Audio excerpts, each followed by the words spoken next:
नमस्ते दोस्तों, आशा करती हूँ आप सब बहुत अच्छे होंगे। आज की जो ये ऑडियो है कर्म क्या है भाग 2, इसमें हम जानेंगे संचित कर्म और प्रारब्ध के बारे में, जो कि कर्म का ही एक हिस्सा है। तो दोस्तों, बिना समय गंवाए मैं शुरू करती हूँ कि मैं कहना क्या चाहती हूँ। जैसे हमारे बैंक में हम पैसे रखते हैं या पेटीएम वॉलेट में हम पैसे रखते हैं, वो हम इसलिए रखते हैं कि समय समय पर अगर हमें जब चाहिए तो हम उसको यूज़ कर सकें, वो काम आते हैं। ठीक है?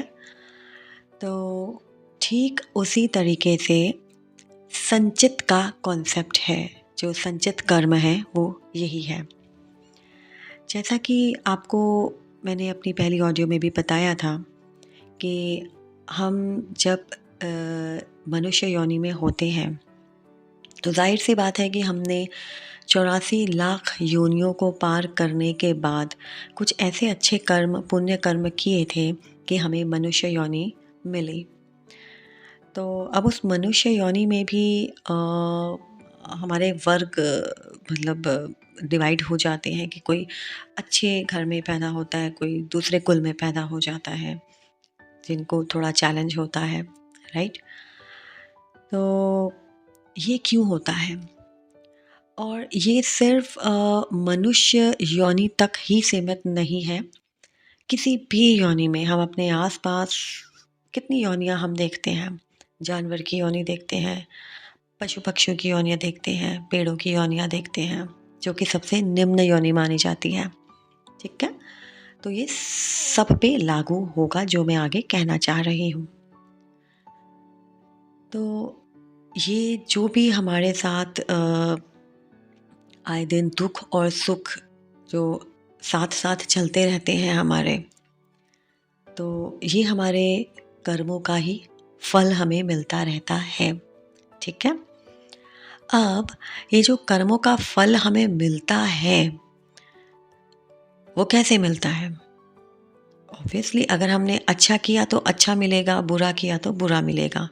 तो क्या ये अच्छा और बुरा कर्म इसी जन्म में हमने किया तो मिलेगा, या फिर हमने जितने भी जन्म लिए हैं, क्योंकि हमारे आपके बहुत जन्म हो चुके हैं, है ना?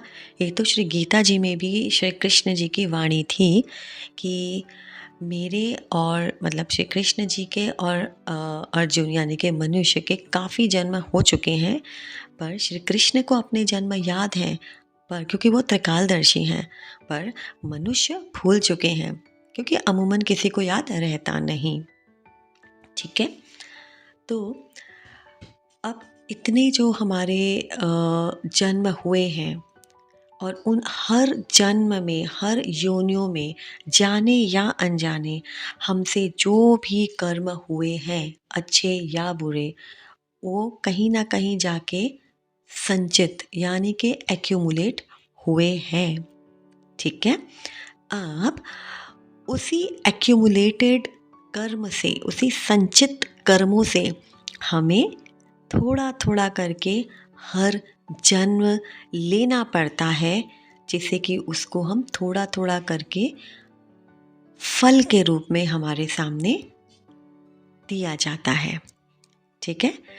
बहुत प्रिसाइसली मैं समझाना चाहूँगी आपको, उदाहरण के तौर पे कि मानो आज मैं मनुष्य योनि में हूँ, ठीक है? पर मेरे अचानक से मेरी तबीयत ख़राब हो जाती है या बहुत बड़ी कोई बीमारी हो जाती है।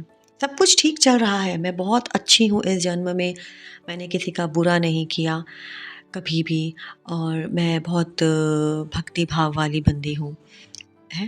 लेकिन फिर भी मैं अक्सर बीमार रहती हूँ, मेरी तबीयत ठीक नहीं रहती है, मुझे कुछ भी प्रॉब्लम हो जाती है, ठीक है? मतलब मेरी शारीरिक स्थिति ठीक नहीं रहती। तो ये क्या है? ये मेरे कर्मों का फल है।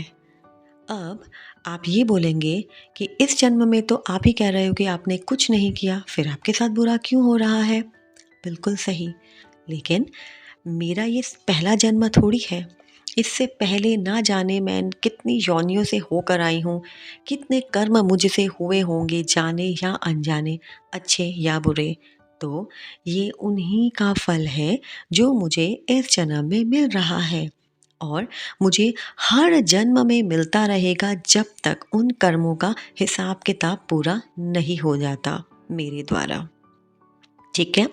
अब अगर मैं इस मनुष्य योनि में हूँ और मैंने कोई भी अभी तक कोई ऐसा जघन्य कर्म नहीं कर दिया, ठीक है? लेकिन फिर भी मैं बीमार रहती हूँ या मुझे कुछ प्रॉब्लम है, तो ये क्या है? ये कर्म है। और ये कर्म कौन से हैं?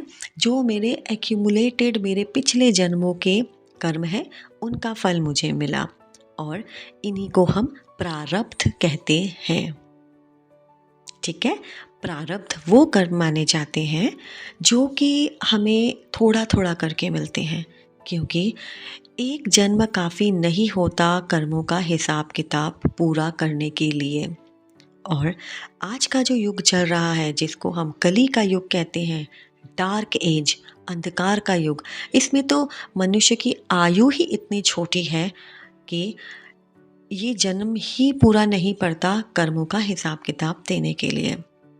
और उससे भी परेशानी वाली बात क्या है दोस्तों, कि हम इस जन्म में ऐसे कई कर्म करते हुए चले आते हैं, जाने या अनजाने कुछ हमसे हो जाते हैं, कुछ इंटेंशनल, कुछ अनइंटेंशनल। वो हमारे कर्म बनते जाते हैं और वो फिर से इकट्ठा होते जाते हैं, फिर से इकट्ठा होते जाते हैं। इसका मतलब बैकलॉग तो ख़त्म हुआ नहीं, नए कर्म और हमने कर दिए। और ये तो एक गीता जी में भी कहा गया है कि कोई भी मनुष्य बिना कर्म किए नहीं रह सकता, क्योंकि कर्म तो करना ही पड़ेगा। अब वो आपको देखना है कि आपको कर्म करना कैसा है या आप कैसे कर्म कर रहे हो। क्योंकि जब तक हम मनुष्य योनि में रहते हैं तो हम कमाते हैं। हम क्यों कमाते हैं? पैसा क्यों कमाते हैं? ताकि हमारा बैंक बैलेंस स्ट्रॉन्ग हो, है ना? ताकि हमें अपने आने वाले इस जीवन में एटलीस्ट आर्थिक रूप से कोई दिक्कत ना हो। ठीक उसी तरीके से आप इस चीज़ को समझिए दोस्तों, कि हमें जो कर्म है वो उनका जो बैंक बैलेंस है वो अच्छाई और पुण्य कमाकर ही भरना है। क्योंकि जब हम इस दुनिया से जाएंगे ना, जब इस भौतिक शरीर को छोड़ देंगे, तो ये भौतिक सुख सुविधाएं हमारे साथ नहीं जाने वाली। ये पैसा, धन और जितना हम नाम कमा रहे हैं, जितनी इज़्ज़त कमा रहे हैं, जितना भी हमने सोना, चांदी, घर, मकान, गाड़ी, बंगले लिए हैं, वो हमारे साथ यहीं के यहीं छूट जाने हैं। वो ही नहीं, रिश्तेदार भी एक समय पे जाकर हमें छोड़ देने वाले हैं। जब हमें शमशान भूमि में छोड़ दिया जाएगा, तो वहाँ से हमारी यात्रा अकेले ही शुरू होगी। हमारे कोई भी मित्र, रिश्तेदार हमारे साथ नहीं जाने वाले, उनका साथ भी वहीं तक होगा। उसके बाद हमारे साथ क्या जा रहा है? हमारे कर्मों का बैंक, है ना? तो हमारे कर्म ही हमारे साथ जा रहे हैं और जैसा हमने कर्म किया, ऐसा भी हमने कर्म कमा कर अपने बैंक में डाला, वो ही हमारा आगे हिसाब किताब पूरा करने वाले हैं। और एक चीज़ दोस्तों, मैं आपको ये भी समझाना चाहूँगी कि जैसे कुछ लोग होते हैं कि बहुत भक्ति भाव में होते हैं, पूजा पाठी होते हैं, ठीक है? लेकिन साथ ही साथ उनका जो आहार होता है वो बिल्कुल तामसिक होता है। वो ऐसा आहार होता है जो कि खाने में सिर्फ नकारात्मकता ही पैदा करता है, क्योंकि उस आहार में दर्द होता है, नेगेटिविटी होती है, पेन होता है, नेगेटिव एनर्जी होती है और वो होता है मांसाहारी खाना। तो यहाँ तो मैं बहुत पूजा पाठ ये सब कर रही हूँ, साथ में मैं खूब मांस मदिरा का सेवन भी करती हूँ या अक्सर मांस मदिरा का सेवन भी करती हूँ। तो आप ये मत सोचिएगा दोस्तों कि मैं बहुत अच्छे कर्म कर रही हूँ, क्योंकि जो अच्छे हैं वो तो अच्छे आप कर ही रहे हो, लेकिन उसको सस्टेन नहीं किया आपने। साथ में आपने एक रेड मार्क भी अपने रिपोर्ट कार्ड में डाल दी, जो कि है मांस मदिरा। क्योंकि ये सारा जो आहार होता है, ये तामसिक माना जाता है, ये राक्षसों का भोज माना जाता है, और ऐसे खाने को कभी भी भोग लगा के हम नहीं खाते। दूसरी चीज़, ये जो खाना होता है मांस मदिरा, मांस खास तौर से, ये किसी निर्दोष की हत्या करके आप खा रहे हो।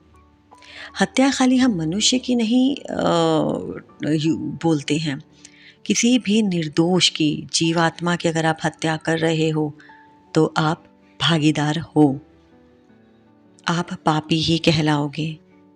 आप जब आपकी जब यात्रा ऊपर शुरू होगी, आप जब परमात्मा के पास जाओगे, तो परमात्मा ने इसका अच्छा जो है उसका तो हिसाब किताब होगा ही, लेकिन साथ में ये जो आपने कर्म किए हैं, जो कि आहार के रूप में हुए हैं आपसे, उनका भी हिसाब किताब देना पड़ेगा। अब जैसा किया है वैसा मिलेगा। उदाहरण के तौर पे, मैंने बहुत भक्ति भाव में अपना पूरा जीवन बिताया, लेकिन साथ ही में मांस मदिरा का भी खूब जम के सेवन किया।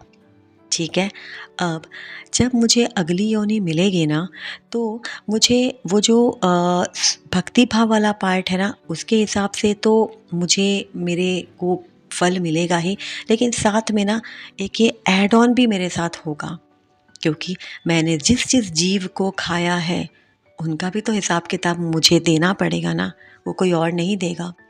और हो सकता है कि आगे जो मेरा अगला जन्म होगा, मेरे साथ कोई बीमारी हो, मेरे को बाय बर्थ कोई प्रॉब्लम हो, मेरे पेट में कोई प्रॉब्लम हो, मेरे दिमाग में कोई प्रॉब्लम हो, या मतलब मेरे को कुछ ना कुछ प्रॉब्लम मेरे साथ लगी रहे। और दोस्तों, ये एक फैक्ट है, चाहे आप इसको मानिए या ना मानिए, आपके मानने ना मानने से कुछ चेंज नहीं होने वाला। क्योंकि जैसा मैंने बोला कि अगर हम जैसा करेंगे वैसा ही तीर हमारे पास भी आने वाला है। अगर आज मैंने किसी को बुरा कहा, ठीक है, तो कहीं ना कहीं से वो लौट कर बुरा बोल मेरे पास भी आएगा ही आएगा। भले ही उस व्यक्ति के थ्रू नहीं, कहीं से भी मुझे भी कोई कुछ ना कुछ गलत बोलेगा, जिससे मेरी भी आत्मा दुखेगी। ठीक उसी तरीके से आज अगर मैं किसी निर्दोष जीव आत्मा को खा रही हूँ, ठीक है, और ये बोल करके कि मुझे डॉक्टर ने कहा है, या फिर कि ये मेरे हेल्थ के लिए अच्छा है कि मांसाहार खाना पड़ेगा मुझे आज के टाइम में, क्योंकि आज के टाइम में कुछ भी वेजिटेबल्स में कुछ भी प्रोटीन या ये सब नहीं होता है, या फिर ये मुझे अच्छा लगता है, ये मेरे जीवा को बहुत स्वाद देता है, तो ये तो मैं बिना खाए रह नहीं सकता। ठीक है, खाइए, लेकिन कोई जीव आत्मा जो आप खा रहे हो, जिसको काट करके, जिसकी तड़प, उसकी हाय, उसकी बद्दुआ, उसकी नेगेटिविटी, उसका पेन जो आपने लिया है इनडायरेक्टली, वो भी आपके पास लौट कर आने वाला है।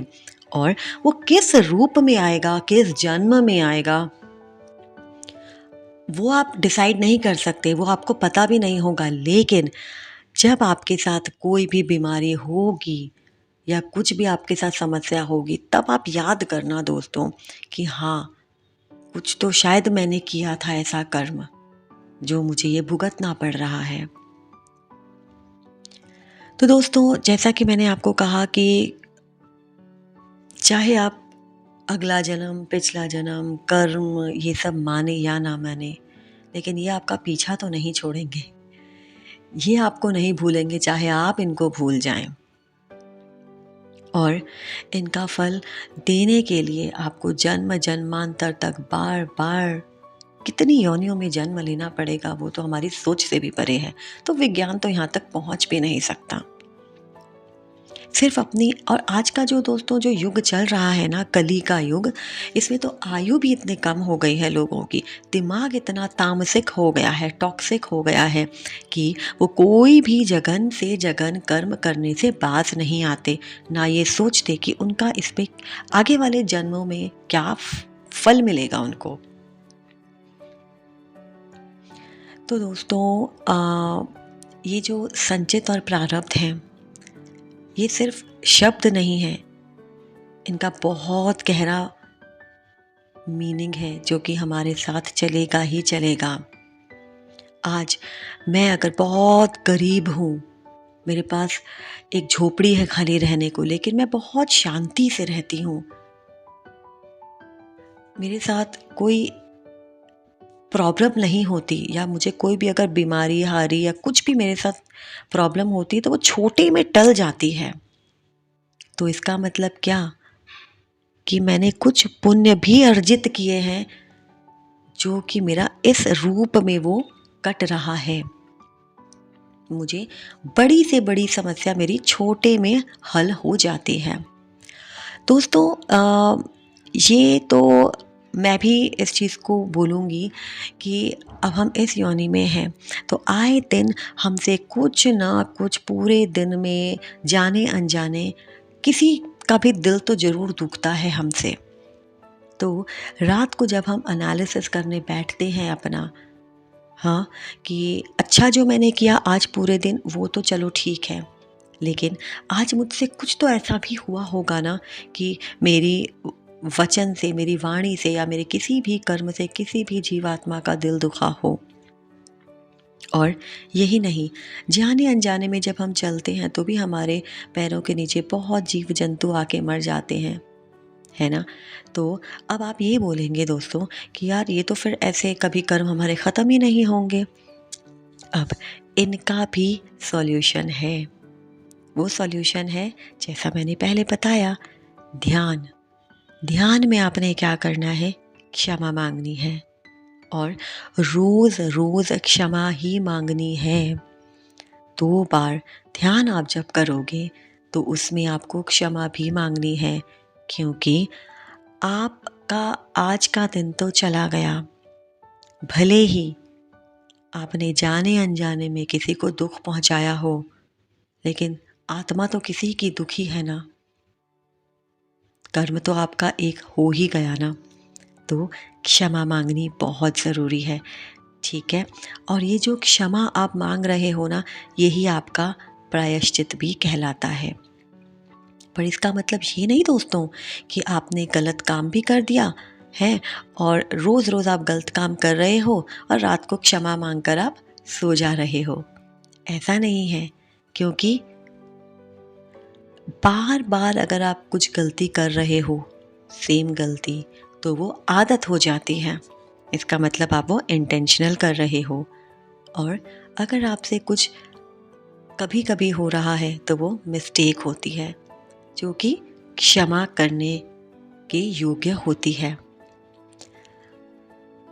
तो दोस्तों मेरा कहने का मतलब ये है कि हम अपने जो भी कर्म कर रहे हैं या जो हमसे हुए हैं, उनका प्रायश्चित हमें इसी तरीके से करना है, क्योंकि हम नहीं जानते किस योनियों से हम होकर आए हैं, किस जन्म में हमसे क्या कर्म हुआ है, किसकी आत्मा दुखी है, हम नहीं जानते, बिल्कुल नहीं जानते। लेकिन कुछ तो ऐसा हुआ ही है जो कि हमें इस योनि में वापस जन्म लिया, हमारे सुख दुख हमारे सामने आ रहे हैं, और यही है कि जो हमारे संचित और प्रारब्ध कर्म कहलाते हैं।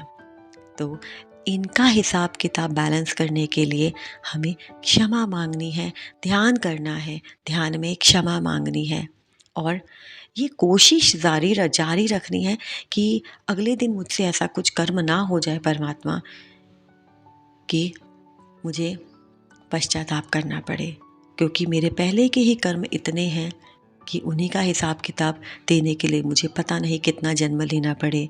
तो मैं चाहूँगा कि आप मेरी इतनी प्रार्थना स्वीकार करें, मेरे अंग संग रहकर, कि मेरे से कोई बुरा कर्म ना हो जाए। क्योंकि आज के दौर में, आज के इस अंधकार वाले युग में सबका दिमाग इतना टॉक्सिक तामसिक हो गया है कि वो कोई भी बुरा से बुरा कर्म करने और सोचने में ज़रा सी भी देरी नहीं लगाते। जानवरों को मारना तो क्या, इंसानों को ही आजकल कोई नहीं छोड़ रहा है। यही तो सारे संकेत हैं।